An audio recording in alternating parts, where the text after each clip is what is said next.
Hey there, welcome back to another video. This time around, it is another rant on the 2018 direct-to-video Steven Seagal movie Attrition. Now, before I get around to sharing my thoughts on yet another bad and boring film in Seagal's filmography, I would like to give a special shout out to Anonymous for requesting this review. And if there's another film, TV show, or topic that you would like to see me discuss in the future, feel free to donate to either my PayPal or to my Patreon. A link to both is in the video description down below, and I will try to get to your request as soon as I possibly can. Now, Attrition is directed by Mathieu Weschler, and he also contributed to the screenplay along with a guy named Bay Logan. And there was actually another person who was also working on the script. Seagal took credit for the entire screenplay, but he only did some revisions. Like, he didn't actually write the entire movie. I'm pretty sure which parts were written by him, though, and I'll get to that soon enough. But the direction by Weschler, I thought it was okay. I thought he did a decent job for a low budget martial arts action movie. There's actually some good stylish slick shots in this, especially some nice usage of some red lighting or some other lighting throughout a scene. I think that there's actually some good wide shots. There's some good pans and zooms at points. I think the martial arts sequences, when they are there, they're shot adequately well, especially when the director is dealing with a martial artist, an actor who can actually fight. And I got to give him credit for shooting the scenes that were probably another fight double for Seagal and his fat ass. But you could actually follow the fight, and it didn't make it as obvious that it was a stunt double or a fight double who was doing the fighting. So yeah, there's a couple moments, especially early on, in the opening action sequence with Seagal and his special forces team that wasn't really that well shot. And there's a few other moments throughout the movie where the direction isn't as dynamic as some other scenes, but for the most part, I thought the direction was decent. It was a decently directed film for a direct to video, direct to streaming, low budget action film. I've seen way worse direction from other directors in this particular field, and I've also seen way worse direction when it comes to a Steven Seagal direct to streaming film. Now, the script, which is credited as being written by Steven Seagal, but was actually written by a bunch of other people who I think they actually had to get into some sort of legal action in order to get paid, which is all kinds of screwed up. Like, really, Seagal, what the hell are you doing? Uh, but at the same time, this is Steven Seagal we're talking about. So it's not really that surprising. This movie is like the unholy bastard son of The Golden Child and On Deadly Ground. That's really that's really a good way to sum this up because it deals with some mysterious magical woman who gets stolen by these bad guys, and it's up to Seagal and his team to save her. And it's a lot like On Deadly Ground because of the fact that there's this completely unnecessary, pretentious bullshit involving some kind of message. The message about preserving real kung fu or whatever the hell that is. So and also talking about stuff like random what is it? I don't I think I thought there was some climate change reference. It might not have been climate change, but there's a bunch of just random uh talking points that didn't really have any connection to anything. Definitely not to the plot of the movie. And it was all done via narration from Seagal, sounding exactly like he did at the end of On Deadly Ground when he was preaching about uh, pollution and the environment being destroyed by fossil fuels and all of that. And it's like, God, I definitely didn't want to go back to that Seagal. So this story is boring. It's a boring script that really doesn't do anything that's that original, that unique, or that interesting. It doesn't do a good job with the characters. Seagal plays this wise master who's also an acupuncturist and chiropractor who's like healing people in this local village somewhere in Asia. And he used to be a special forces agent, of course. So he's ex special forces or ex special ops. And he has the name Axe for some reason. So he had this wise kung fu master named Axe. Okay. So you share the same name as Scott Glenn in Backdraft. That makes a whole lot of sense. So this wise kung fu master named Axe, and he's living in this Asian village, and he's helping people. And there's like really pretentious scenes where Seagal is like talking this father down from killing himself because I guess life is too hard. And or this one scene where this guy challenges him to a fight in the middle of the street and Seagal easily wins, but then the guy has respect for Seagal, now has respect for Axe and wants Axe to be his teacher because I guess there was some misunderstanding or something. And then Axe gives him advice like, hey, go collect a bunch of feathers, put them in a bag, go up on top of a mountain and throw the feathers off the mountain, and then go find the feathers and put the bag in the bag, and then come back to me. That's your first lesson. I'm like, what? What kind of fucking advice is that, Seagal? Like, yeah, that's totally worth the effort. You should have just told the guy to fuck off. That would have been more understandable and would have made a hell of a lot more sense. Take a bunch of feathers, put them in a bag, go up to the top of a mountain, throw them off, and then go find the feathers. Come on, man.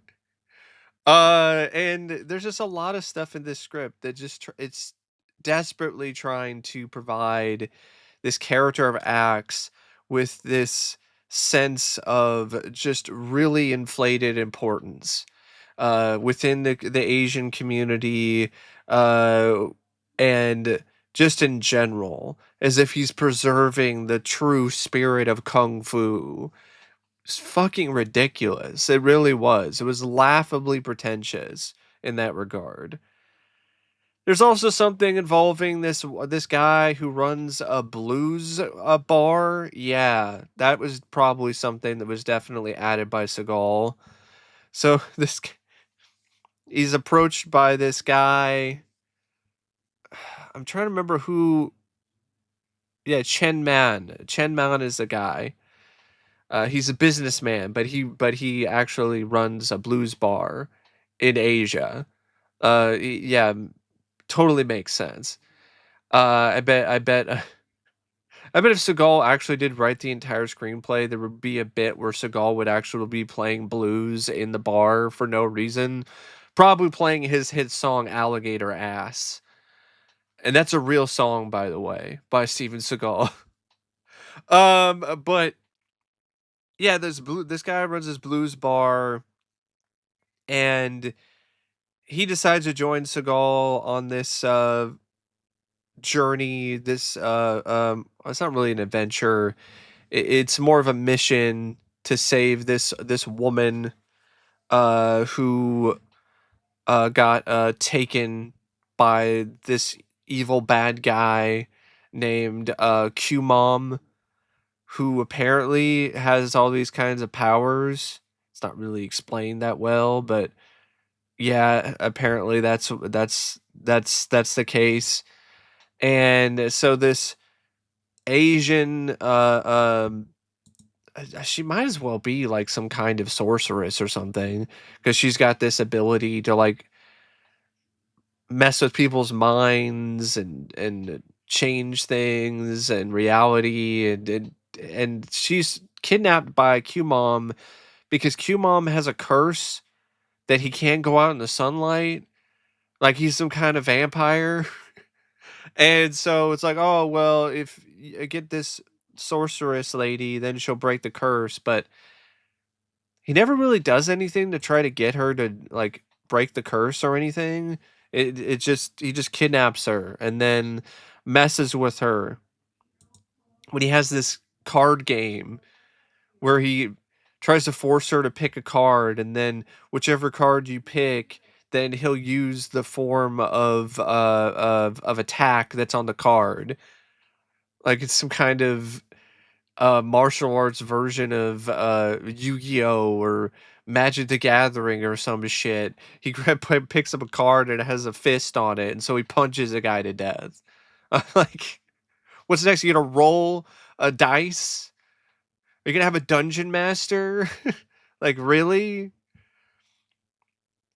And Seagal, he can't do this mission alone, so he hires his team of expendables. This is as close as you're going to get to seeing Seagal in an Expendables movie, because he has his own team. Yin Yang, or actually it's Yin Yang. Sorry, I'm surprised it wasn't Yin Yang. Uh, this Asian girl who's just there basically to look hot and not much else. Infidel, Hollywood, and Scarecrow. So he recruits them and they join the mission. And this is like over an hour into the movie, by the way, which is only like an hour and 20 minutes. This Expendables team, they don't even show up until like the movie's almost already over. Like I guess they were the team that Seagal had in the beginning of the movie, but it's like, what is this film? Is this a pretentious art house movie trying to talk about the spirit of kung fu? Is this a ripoff of the Golden Child, or is this a Expendables clone? What are you trying to be? You can't be all of these things at once. It just turns everything into an absolute clusterfuck. And of course, Seagal's character acts, he always looks strong. There's never a point where he ever gets put into a position where he's too vulnerable or gets hurt or gets beaten in battle. So that's definitely another predictable thing that you see in this script, especially when it comes to this late stage era Seagal. When it comes to his filmography, he'll just like he won't even get a scratch on him throughout the entire movie. He'll punch people. He'll beat the crap out of people like this right hand man of Q Mom named Black Claw. He'll kick his ass in like 30 seconds. So, like, automatically now that guy seems like he's not much of a threat because old fat fuck Seagal kicks his ass in no time flat and does the same with the bad guy. But I will give the script this. I think there was a little bit of a moment at the end when Seagal got a bit bloodied up by the bad guy, but not by a whole lot, because he still wound up like killing him. He cut off his arm and made short work out of the guy. And like the team of like Expendables, like they didn't really do a whole lot either. They shot some people. That's really about it.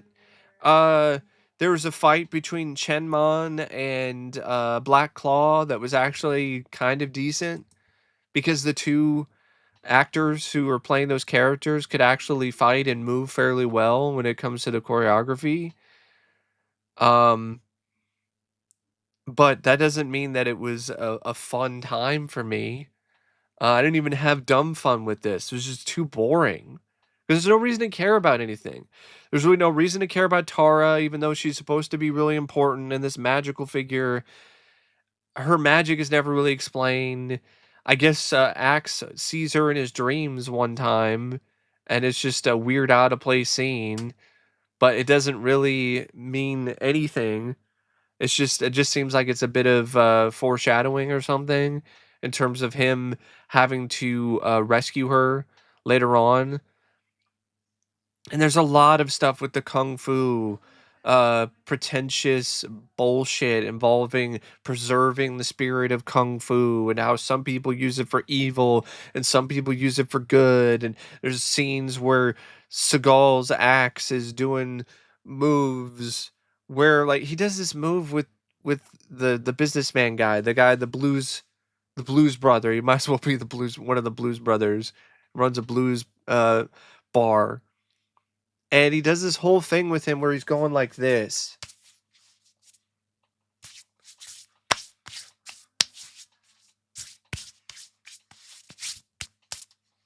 And they're not even fighting. It's not even like a sparring match or anything.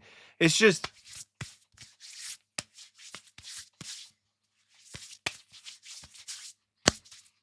and he does it with like a butterfly on his hand. And then he says some pretentious bullshit quote about, oh, if the butterfly stays, then you're in peace. If it leaves, you're no longer in peace. Or that's not exactly what he said, but it might as well have been. It was just as silly. And there's a whole scene where he meets up with this older, wise kung fu master, and it's just so corny. And does the freaking thing with him too, and then and the kung fu master is smiling. I was like, ha ha ha ha, ha. And it was just like, what in the hell is this shit? So, and then the film even ends with more pretentious ness because it ends with more narration from Seagal talking about the spirit of kung fu and the erosion of traditional values and the corruption of Asian martial arts. And I'm just like, Jesus fucking Christ, would you just stop already, man? You're just embarrassing yourself at this point, Seagal. So that's that's attrition. I mean, I mean, it's aptly named. I will definitely give the film that. It's definitely a film that's pretty hard to sit through because it's boring. There's barely any action. When it is there, it's not very well done, except for maybe one or two fight scenes. The shootouts are pretty poorly shot and executed, especially when it comes to most of the time anything that's happening. It's just really bad CGI. Same thing for any amount of gore, like the bad guy getting his arm cut off. Really bad CGI. The opening, not even the muzzle flashes on the guns are done practically. It's all done with CGI in post. The blood, whenever Seagal is punching somebody or whenever somebody else is punching someone and there's supposed to be blood, it's all done with CGI and it looks really fake. So that's not definitely a positive by any means either when it comes to this movie. So it's an action film where the action scenes, for the most part, suck. And the plot isn't really anything that's that engaging. The characters aren't really full of that much depth or anything that really makes you connect with them. Even when it comes to like any sort of like personality or charm. And then you have all this pretentious bullshit that's thrown on top of it, and it just makes for a really bad movie.